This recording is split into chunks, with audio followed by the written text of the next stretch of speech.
Praise the lord. Shalom. హల్లెలూయా. ఈరోజు memory వర్స్గా యోబు 5వ అధ్యాయం 21వ వచనంని క్లెయిమ్ చేద్దాం. నోటి మాటల చేత కలుగు నొప్పి నీకు తగలకుండా ఆయన నిన్ను చాటు చేయును. ప్రళయము వచ్చినను నీవు దానికి భయపడవు. ఆమేన్. ఈ వాగ్దానాన్ని జ్ఞాపకం చేసుకొని మీ యొక్క డేని స్టార్ట్ చేయండి. ఎవరైనా నోటి మాటల చేత మిమ్మల్ని తిట్టినా ఆ నొప్పి మీకు తగలకుండా దేవుడు మిమ్మల్ని చాటు చేయాలనుకుంటున్నారు.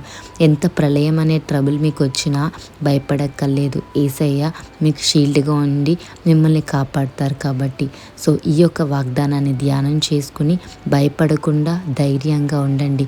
మీకు షీల్డ్గా ఉన్నది యేసయ్య. మీకు ఏ మాట కూడా నొప్పి తగలకుండా, నొప్పి రాకుండా యేసయ్య చూసుకుంటారు. ఆయన చెయ్యి విడవద్దు. ఆయన చెయ్యి గట్టిగా పట్టుకోండి. ఎంత ప్రళయం వచ్చినా యేసయ్య ఉన్నారు, ఆయన విడిపిస్తారన్న ధైర్యంతో ముందుకు అడిగేయండి. దేనికి కూడా భయపడద్దు.